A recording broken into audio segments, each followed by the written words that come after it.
Boa noite a todos. Bem-vindos mais uma noite à nossa casa. Como a Rô já falou para vocês, eu quero falar um pouquinho sobre essa questão dos julgamentos, né? Nós muitas vezes nos damos ao direito de avaliar, e não só avaliar, mas como até mesmo julgar a vida das pessoas que estão mais próximas a nós. Não só as que estão mais próximas, mas a gente se permite, muitas vezes, daqueles que estão mais próximos. Então, eu gostaria de hoje falar um pouquinho sobre isso, né? Uma coisa importante, tem um material bastante antigo, que é uma enciclopédia, deixa eu até pegar o nome aqui, Pequena Enciclopédia de Moral e Civismo. Lá de 1900 e bolinha, quando a gente até estudava na escola, né? Os mais velhos aqui vão saber do que eu estou falando, que a gente estudava educação moral e cívica. E essa enciclopédia, ela traz alguns conceitos interessantes. Então, por exemplo, o conceito de julgar, formar opinião, conceito a respeito de si mesmo, das pessoas e das coisas.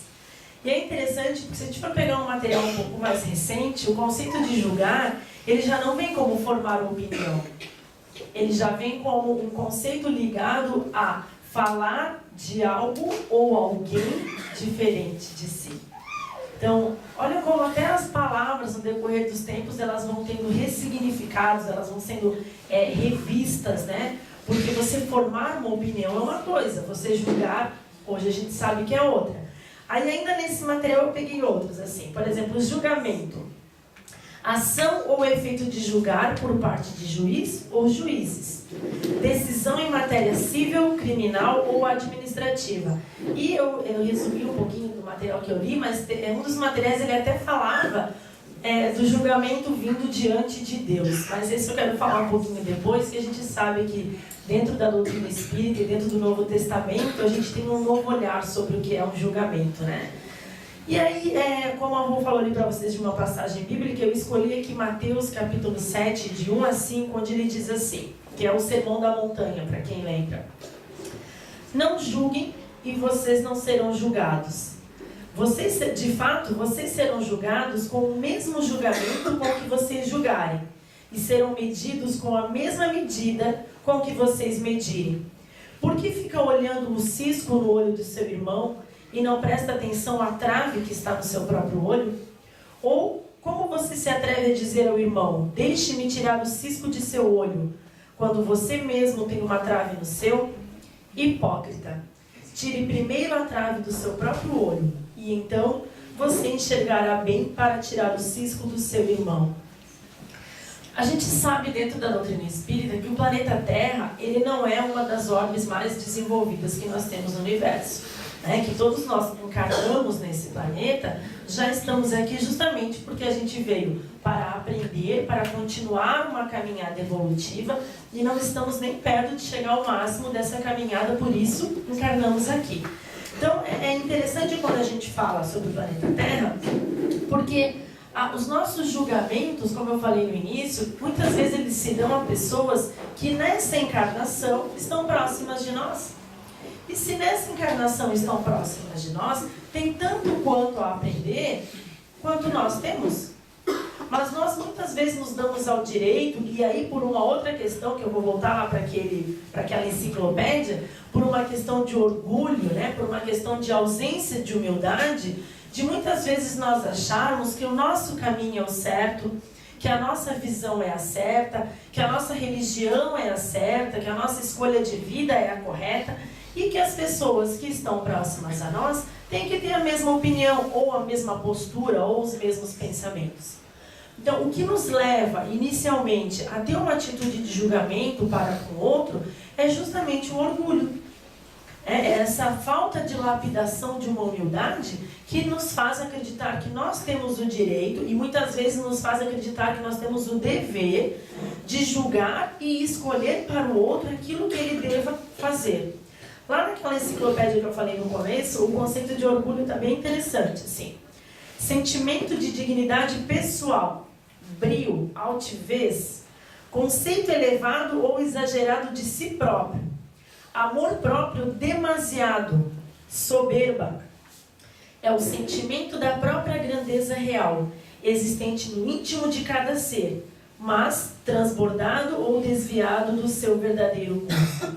Como transbordado ou desviado do verdadeiro curso? É claro que nós temos que ter amor próprio, é claro que nós temos que ter aqui, né, o nosso próprio conhecimento, o nosso autoconhecimento.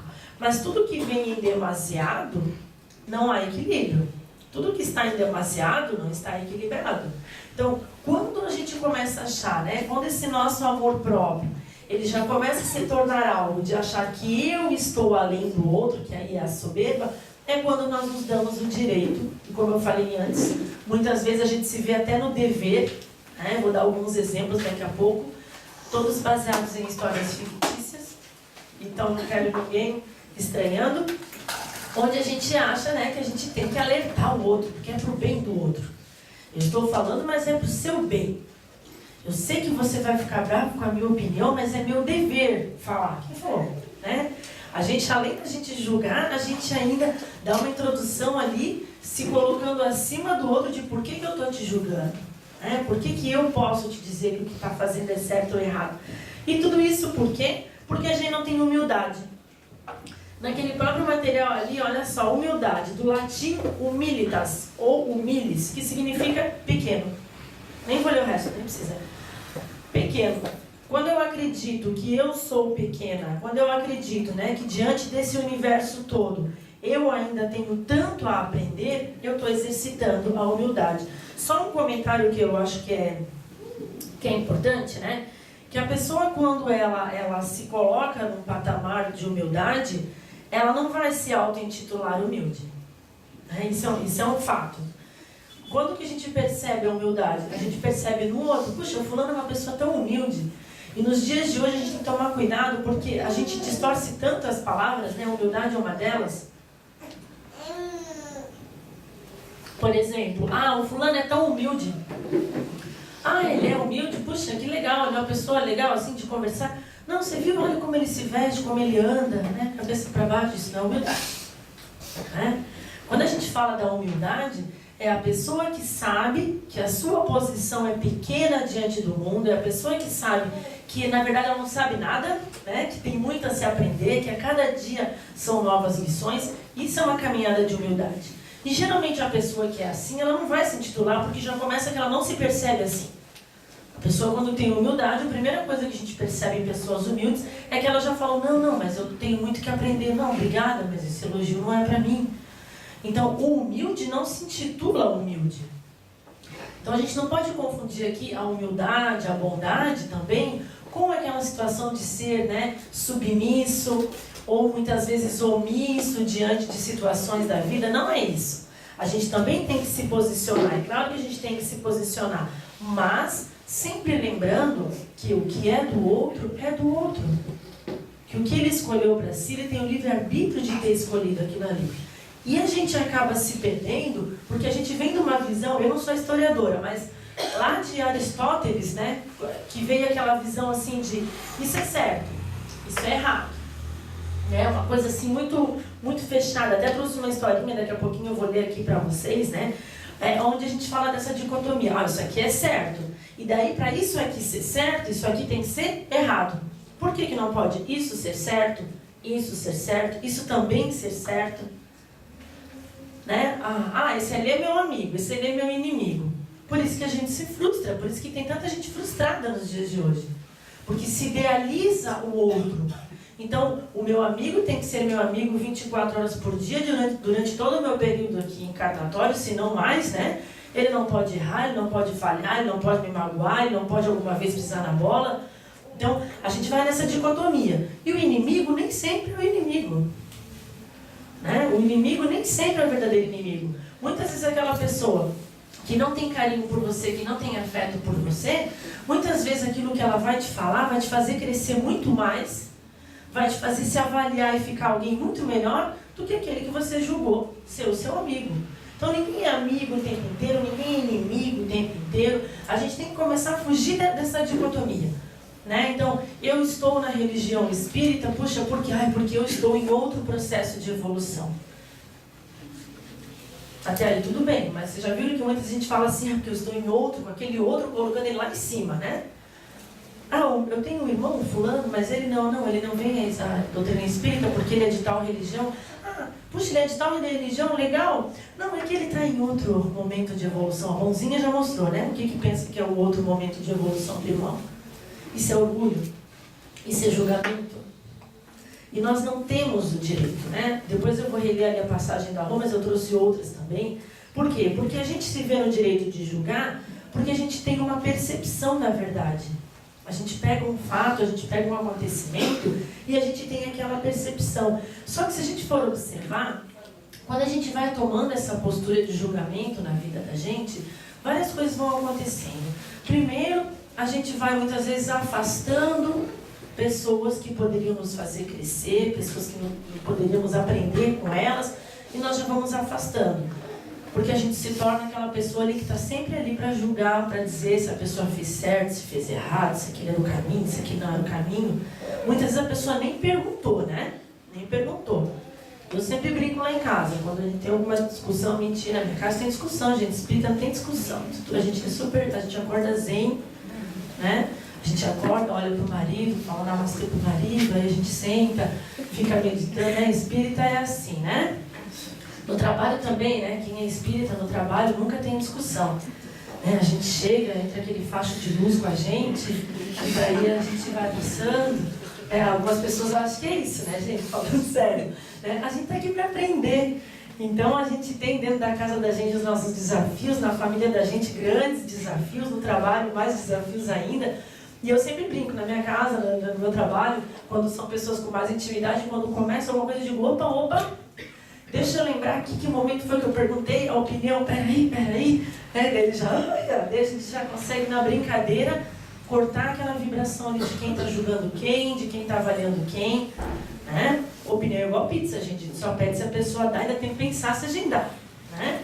Porque muitas vezes a gente vai falar e aquilo que a gente vai falar não é o que a pessoa quer ouvir, muitas vezes não é nem o que ela precisa ouvir. Então a gente tem que ter essa humildade de não sair por aí julgando ninguém. Essa que eu estava falando antes ali da verdade, né? Essa percepção da verdade.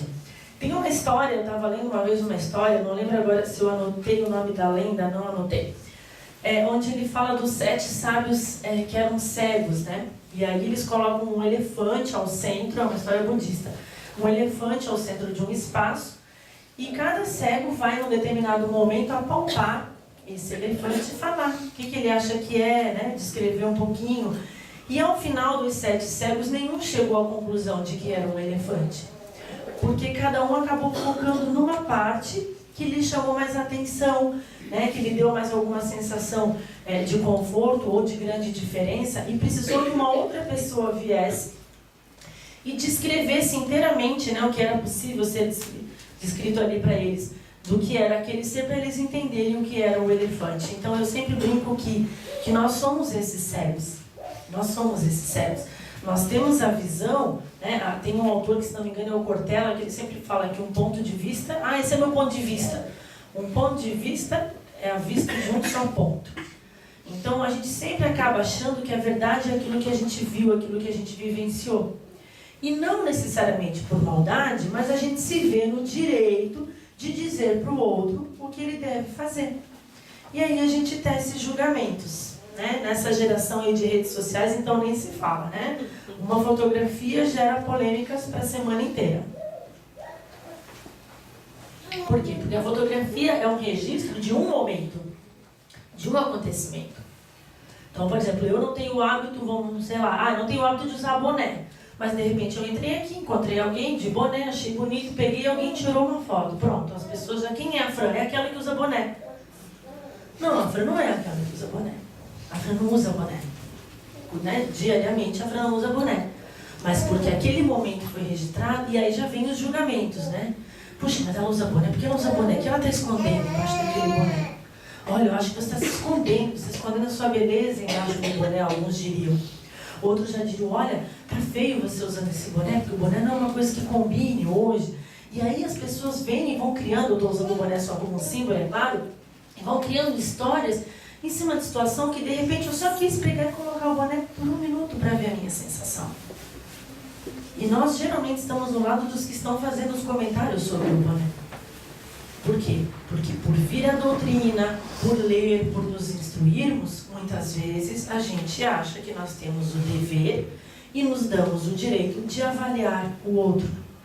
De dizer o que ele tem que fazer no seu trabalho, o que ele tem que fazer na sua família, o que ele tem que fazer no seu casamento, o que ele tem que fazer na sua aparência. Sendo que não é esse o nosso papel. Mas eu quero que o outro mude, Fran. Eu não falei por mal. Eu percebo, é meu filho, a minha filha está indo por um caminho que não é legal. Eu gostaria que ele mudasse, que ela mudasse. Eu não posso ir ali avaliar. Como eu já falei várias vezes em várias palestras, eu tenho que ser a mudança que eu quero ver. Se ele precisar, se ele sentir que precisa mudar, se ele sentir que quer uma palavra amiga, se essa pessoa sentir que quer um auxílio, ela vai me procurar. E ainda assim eu não posso ficar nessa dicotomia e dizer, olha, faz isso que isso é certo. Não. Eu vou ouvir, eu vou fazer perguntas, eu vou dar espaço. Por quê? Porque quando a gente não sabe o que fazer numa situação, a gente tem que ter a humildade de dizer, não sei. Isso é humildade. Eu tenho que ter a humildade de dizer, não sei. Se eu não sei o que fazer numa situação, eu tenho que lembrar o que Cristo faria. Aí lá vem a Fran de novo dizer o que Cristo faria. Eu não posso me comparar a ele, mas eu posso tentar seguir o exemplo. E aí eu volto ali para a história, né? Que a Ru colocou. Então, onde ele encontra lá, né? A mulher, a adúltera, e os fariseus estão lá botando pilha, né, gente? Botando pilha, querendo saber o que ele vai fazer, né?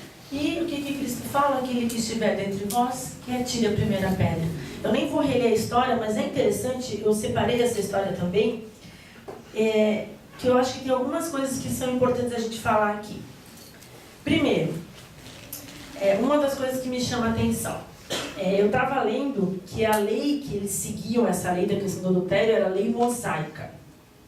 Só que a lei mosaica, quando ela foi feita inicialmente, ela era para a adúltera e aquele que a acompanhava na situação de adultério. Até porque não dá para ser adúltera sozinha ali no negócio, né? E aí eu me perguntava assim, mas então onde é que estava o homem nessa situação? Por que ela ia ser apedrejada? Cadê o parceiro, o namorado, o amigo, o amante, sei lá o que era aquele homem, né, naquela época? Onde é que ele estava nessa história que ele não estava ali com ela? Aí eu fui fuçar um pouquinho, daí eu vi que quando a lei mosaica, isso eu anotei, isso eu lembro que eu anotei, tá aqui. Olha, isso eu achei. Que aí quando ela foi criada, encontra-se lá em Levítico, capítulo 20, versículo 10, lá no Velho Testamento falava que a prova do adultério, né, que falava no Velho Testamento, estava de acordo com a condenação, mereciam a condenação tanto o homem como a mulher, de acordo com a lei mosaica. Só que pouco tempo depois, né, nos próximos escritos já não falam do homem e da mulher. Então ali já tem uma situação para a gente refletir, que se perdura até hoje, que é uma situação machista. Então ela ia ser apedrejada. O parceiro que estava com ela, que cometeu o tal do delito, do adultério, não ia ser apedrejado. Ninguém nem sabe quem que é o homem nessa história toda, nunca apareceu. Eu pelo menos pesquisei e digo para vocês que não encontrei. Não aparece. Aí já tem uma reflexão para a gente fazer. Quantas vezes na nossa vida a gente se vê, além de julgar o outro, numa mesma situação, não sei se eu estou viajando muito, vocês estão conseguindo me acompanhar, qualquer coisa faz assim, numa mesma situação, a gente tem um peso, né, e duas medidas. Então, peraí, então a mulher apedreja, o homem não sabendo quem foi, deixa assim mesmo. Então, se a gente pegar essa ilustração, quantas vezes no nosso dia a dia, quando a gente, além disso, a ser feio, de ser errado, né, ser triste, digamos assim, a gente cometer atitudes de julgamento, quantas vezes a gente tem um julgamento quando é para uma pessoa, não digo nem mulher e homem, não vou nem entrar na questão do machismo aqui, mas a gente tem uma visão para quando alguém cometeu alguma coisa e outra visão para quando outra pessoa cometeu. Eu poderia ficar aqui na sociologia agora e virar a noite para vocês e dar N exemplos, né? Quando é homem, quando é mulher, quando é jovem, quando é adulto, quando é casada, quando é divorciada, quando é solteira, quando é separada, vamos lá, quando é rico, quando é pobre. Quando é político, né? E quando é um civil nosso aqui, normal, do nosso dia a dia, normal, eu vou ler normal, mas tá bom, vamos usar a palavra normal.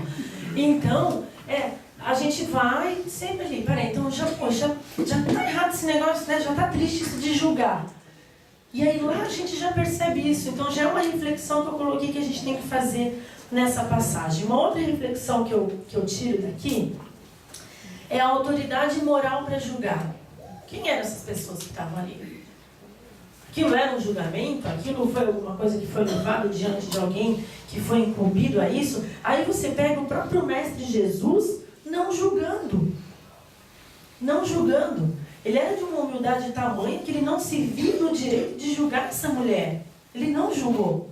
E aí uma outra reflexão que eu coloquei aqui, quando ele fala assim, né? Vá e não peques mais. Tem duas situações. Primeiro, onde ele não se coloca, então, como eu disse, no mérito de julgar, ele manda ela embora dali. Né? Não fala aqui que depois que todo mundo se retirou, ele sentou e ficou dando um sermão na cabeça dela. Não é isso que está escrito ali.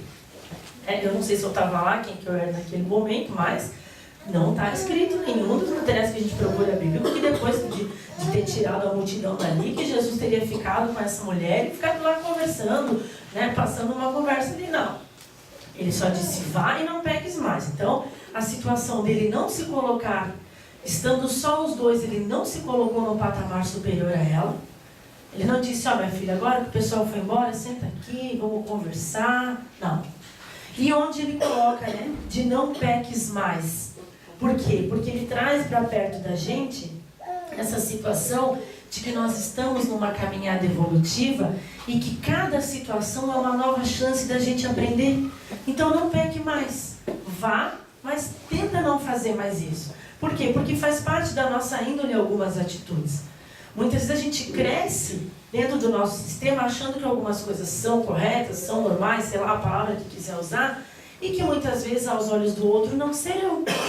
É a mesma coisa que você chegar para uma pessoa que costuma ser grossa e falar que ela é grossa. E ela vai dizer, não sou grossa. É ou não é? Ah, porque além de grossa ela é cega, ela é hipócrita? Não. Porque aquela situação de grosseria faz parte do dia a dia dela como sendo algo corriqueiro, como sendo algo normal, então ela não se percebe assim. Como é que ela vai se perceber grossa? Quando ela conviver com outras pessoas que falem em tons diferentes, que trate as pessoas de formas diferentes, ela vai dizer, puxa, mas eu estou diferente desse povo aí. E aí, né, nunca aconteceu comigo, imagina. E aí, a pessoa começa, puxa, mas então eu acho que eu sou grossa, hein, pelo que falaram. Porque eu não sei responder daquele jeito que aquela pessoa ali respondeu. Eu não sei dar o abraço que aquela pessoa deu. Então nós temos sim, no nosso próprio processo de encarnação, a gente tem os defeitos que a gente já traz aí arraigados para a gente trabalhar. Só que a gente só vai perceber como defeito quando a gente convive, quando a gente faz parte de uma vivência de quem faz diferente. Simples assim. Senão a gente continua. Agora, eu quero ser uma pessoa melhor. Então vamos supor, eu sou a grossa da história, eu quero ser uma pessoa melhor. Mas eu continuo andando só com aquelas pessoas que são tão grossas quanto eu, que falam no mesmo tom que eu falo, ou que falam pra mim, não, tu tá certa, tu fez bem, ainda bem que tu falou aquilo, coloquei no lugar dele. Não vou mudar. Eu não vou mudar. Já falei isso em outros temas também, né, da questão da mudança, da reforma. Ela é individual. Eu não vou mudar. E eu só vou me perceber assim quando eu perceber que eu estou sendo diferente dos outros. E eu só vou me perceber sendo diferente quando eu tiver, volto lá para aquela palavra que eu achei tão bonitinha, humildes, né? Quando eu trabalhar a minha humildes, a minha humildade e saber que eu sou pequena e que eu erro e que eu tenho o direito de errar, mas eu tenho o dever de não errar mais. Vá e não peques mais. Quando eu era criança, em 1900 e bolinha, eu fiz catequese, por incrível que possa parecer. Eu ficava volta e meia naquela cadeira, assim, que era para ficar sentada pensando. Não sei se na catequese de vocês tinha. Também nunca pensei se não todo mundo tinha, mas na minha tinha. Não sei se foi para mim que foi criado aquilo, mas tinha uma cadeira que quando a gente ficava fazendo muita pergunta, a professora mandava sentar naquela cadeira. Eu sempre sentava. Porque eu fazia umas perguntas assim, né? Daí, quando apanha, né, a face direita que dê esquerda, eu sempre questionava, eu não entendia, na época eu não entendia. Hoje, graças a Deus, a gente vai aprendendo um pouquinho, né? Mas na época eu dizia, calma, professora, vou pôr aqui, vou dar aqui. Não, daí eu não estou tendo amor próprio, Deus mandou a gente se amar, vai pra cadeira. Aí lá estava eu sentada na cadeira, quase todo sábado da catequese, quando era menor, estava eu na cadeira. E essa passagem aqui do Vai Não Peques Mais, eu nunca esqueço, teve um freio, um padre que ele dava, acho que era Padre Anselmo, que ele falava umas coisas muito legais, assim, quando ele ia visitar a gente na catequese. E ele falava assim, ele contava a história de um homem que foi se confessar, e que muita gente estava indo se confessar, gente, parece que eu comi um guarda-chuva aqui. Ainda bem que, gente, eu tenho sede mesmo.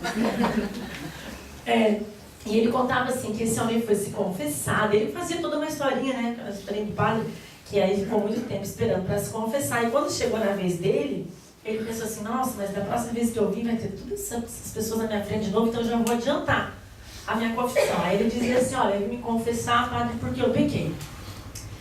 Eu trabalho num açougue e eu roubei 5 quilos de linguiça. E aí o padre falava, meu filho, reze tantos Pai Nosso, tantos Ave Maria, tantas Salve Rainha. Nunca decorei aquela Salve Rainha. Tá, Salve Rainha. E daí ele dizia assim, só mais uma coisinha, padre, já que eu tô aqui, eu já queria me confessar, avisar o senhor dos 5 quilos que eu vou roubar na sexta que vem. E eu adorava quando o padre contava aquela história, porque daí eu entendia, né, o que ele dizia pra gente assim, vocês estão percebendo? Né? Aí, claro, né, gente, turma de pequenininho sempre tinha que ele dizer, olha, ele era organizado, ele já avisava, né? Mas depois a gente levava a sério. O padre ia brincando com a gente e dizia, vocês estão percebendo? O que está adiantando? Ele está arrependido? Ele está arrependido, porque ele confessou uma coisa que ele fez, mas ele já avisa que vai fazer de novo. Então, quando Jesus coloca a ela, vá e não peques mais, é porque ele sabe que nós somos seres passíveis de erro e que, de repente, já podia estar na índole dela de achar que o que ela fez não era errado, de achar que o que ela fez tinha alguma justificativa. Então, Cristo coloca para ela, vá, mas não peque mais. Então, qual é a sua maneira de se redimir aqui? Não faça de novo. Né? Tenta dissipar esse teu lado de ficar fazendo isso. Mas sem julgamento, ele não chamou ela de nada. Ele não fez hashtag como falei, né? Para ela não precisa. Ele conseguiu com a bondade dele, com o amor dele, fazer ela perceber que ela não queria mais fazer aquilo. Tem uma outra passagem também, e uma outra coisa que eu acho interessante, assim, né? Que ele coloca então essa situação da indulgência, né? Ele foi, conversou com ela de igual para igual e deixou ela ir. Daí tem uma outra passagem que eu gosto, o Espírito Emmanuel comenta sobre aquela passagem de por que reparas o argueiro no olho do teu irmão, que eu li no começo, né? O trecho que eu li, no caso, foi de Mateus capítulo 7, 1 a 5. Então, como é que eu fico reparando, né, o argueiro, o cisco no olho do meu irmão, se o meu também está sujo? Então, o Espírito Emmanuel fala assim, muito interessante, que a gente tem que cuidar, a habituar a nossa visão a procurar sempre o melhor. Por quê? Porque na procura do melhor, a gente não vai ser ludibriado pela malícia, que já faz parte, infelizmente, né, da vivência humana, que a gente não perca o ensejo das grandes realizações. E aí, nesse material, ele coloca assim que muitas vezes os colaboradores que seriam mais valiosos, a gente coloca à margem da nossa vida.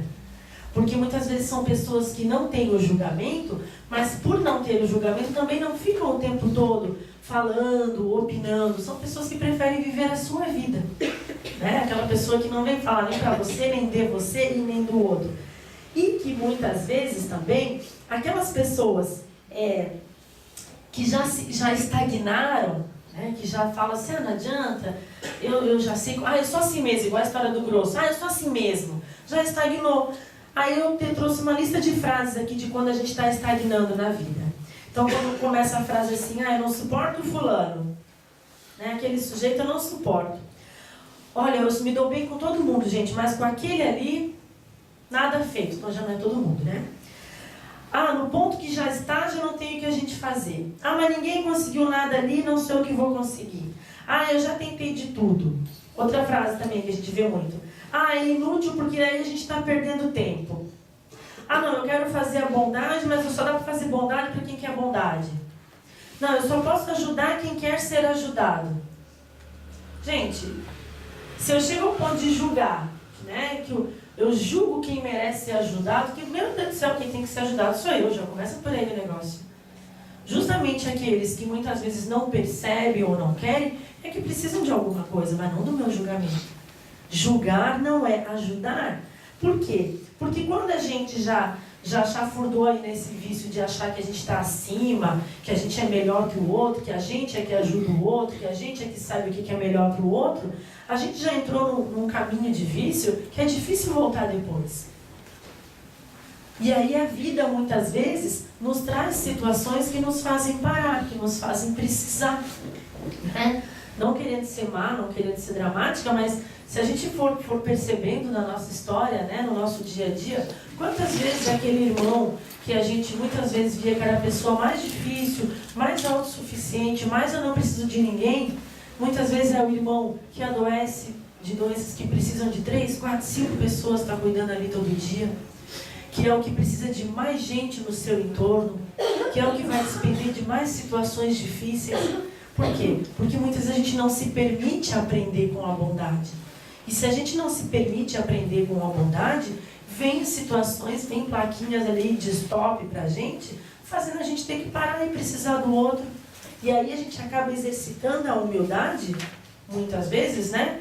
Não porque a gente queria, mas porque muitas vezes ela se torna a nossa única opção.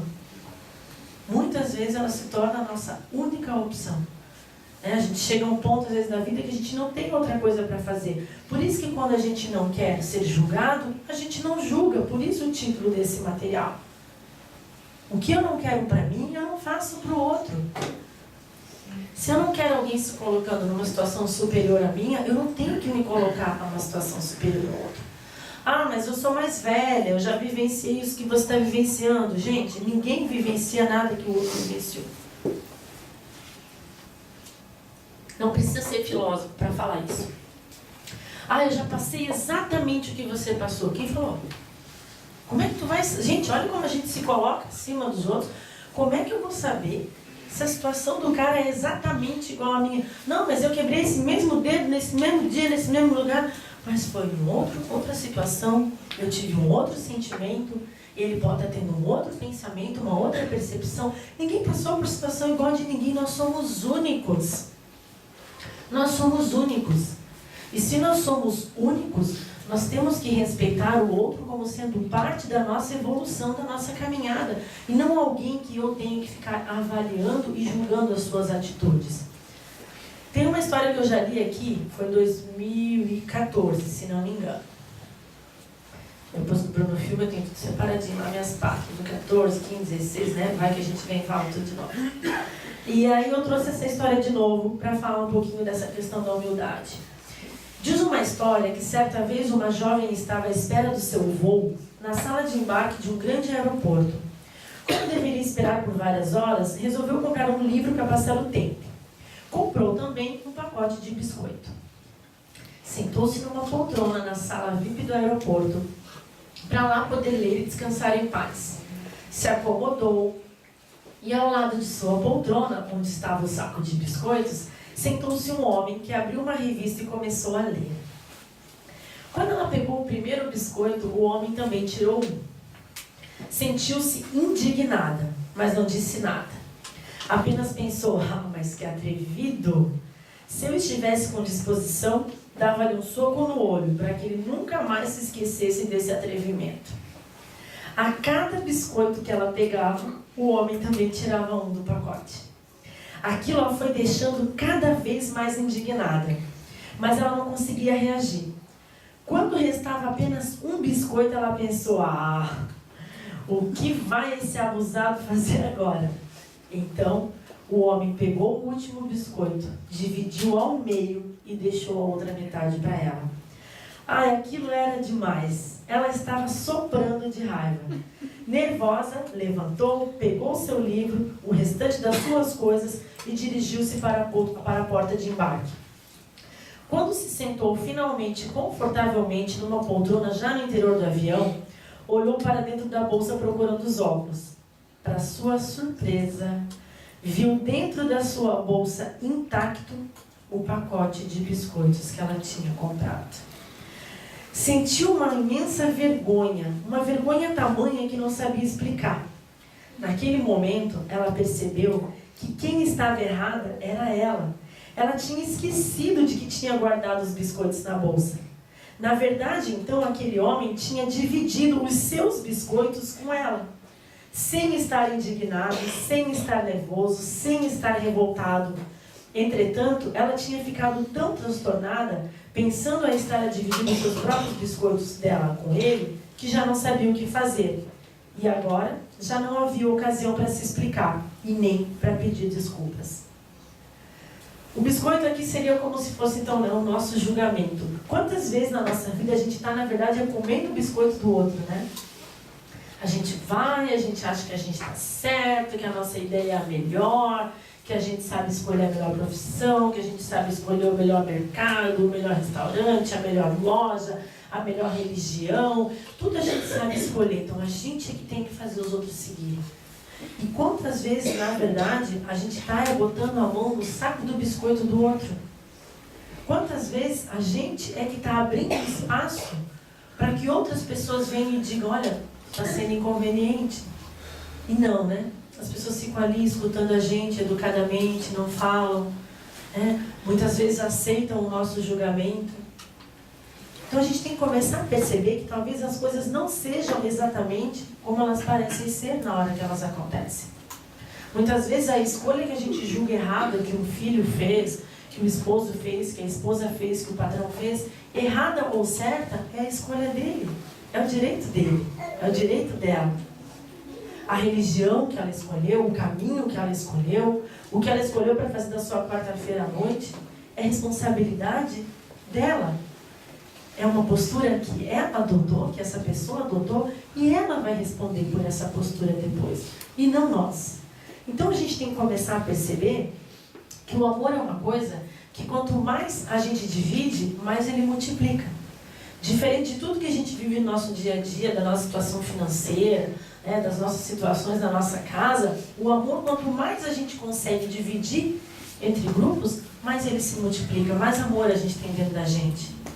Quanto mais a gente consegue exercitar a nossa humildade e ficar no nosso cantinho e respeitar a escolha do outro e não julgar, até para mesmo não abrir espaço, né, para ser julgado. Eu sempre digo que algumas pessoas fazem a bondade porque são boas, algumas pessoas acabam até fazendo a bondade e nem percebendo que são boas, mas porque elas percebem que é muito mais feliz fazer a bondade. É muito mais prático. É muito melhor ter paz do que ter razão. Já falei isso aqui algumas vezes. De repente você vai ficar argumentando, e daqui a pouco aquela pessoa, ela está tão convencida que aquele teu argumento não é legal, que ela se afasta de você. E que de repente, se você tivesse guardado esse teu julgamento para si próprio, a pessoa estaria por perto, você poderia auxiliar se ela precisasse, ela também poderia, né? Você poderia contar com ela também poderia ser um auxílio quando você precisasse. Tudo porque a gente, infelizmente, acha às vezes que a gente é superior, e nós não somos. Nem por sermos encarnados, nem por estudarmos ou por não estudarmos, nem por morarmos aqui ou acolá, nem por termos escolhido essa casa ou qualquer outra religião que seja. Então, não julgar para não ser julgado é só um exercício, é só uma etapa do amar para ser amado, do ser bom para receber bondade, né? Do fazer o bem sem olhar a quem. Tudo aquilo que a gente dá para o universo, ele devolve para nós. Certamente ele devolve. Eu acho que se a gente pudesse fazer, eu digo que se eu fosse fazer, eu sou péssima desenhista, se eu fosse fazer um desenho, um símbolo do que hoje eu acredito na vida, seria o bumerangue. Né? Aquilo que a gente joga é o que vai voltar para nós. Aquilo que a gente faz para o outro é o que vai voltar para nós. E eu, pelo menos, eu não gosto de ninguém me julgando, ninguém me avaliando, né? Ninguém me condenando. Então, se eu não gosto disso para mim, eu não tenho que fazer para o outro. Que a gente possa exercitar isso na nossa vida. Que a gente possa olhar para o outro e lembrar que ele é um irmão e que ele é um ser em construção como nós somos seres em construção. E que se ele errar é o direito dele, que se ele cair é o direito dele. Eu tenho o direito de auxiliá-lo, não de avaliá-lo. Porque se eu acho que eu estou num patamar para avaliar e para julgar alguém, eu estou me colocando como um ser superior. E se eu estiver me colocando como superior a alguém, ao ponto de achar que eu tenho direito de julgar uma atitude dessa pessoa, eu não aprendi nada. eu não aprendi nada do que eu vim fazer aqui. Para encerrar, tem uma frase, eu não lembro agora se é Margaret Thatcher quem falou, que ela diz, né, que se você é líder, se você é líder, é como se você fosse uma boa dama. Se você tiver que falar que você é, você não é. Se você falar para alguém que você é uma dama, é porque você não é, se a pessoa não percebeu. Se você tem que avisar que você é líder, ninguém percebeu a tua liderança. Então, a humildade eu encaixaria nessa frase. Se eu tiver que falar que eu sou humilde, é porque eu não sou. Se eu tiver que falar que eu sou bom, é porque eu não sou. A bondade, a humildade são coisas que têm que fazer parte do nosso dia a dia como situações corriqueiras. Como tomar banho, como escovar dente, como lavar a mão, como ler um livro, como dar bom dia. A gente tem que fazer já automaticamente. E não aquilo ser um evento na nossa vida. Então, o não julgar implica em não me colocar como um ser superior. Tirar o meu eu forte, tirar o meu eu egoísta e deixar apenas o meu eu aprendizagem, o meu eu amor na convivência com os outros. O mundo com menos julgamento é um mundo com mais amor. E o mundo não é uma coisa lá longe, o mundo começa dentro da gente. Que a gente possa ser, então, pelo menos aqui, nesse nosso espaço da Casa Espírita, no espaço das nossas casas, para onde cada um vai hoje quando sai daqui, no seu espaço de convívio, de trabalho, no seu espaço da sua cidade, que cada um possa realmente ser a mudança que espera ver que aconteça. Porque nada acontece sem a gente dar o primeiro passo.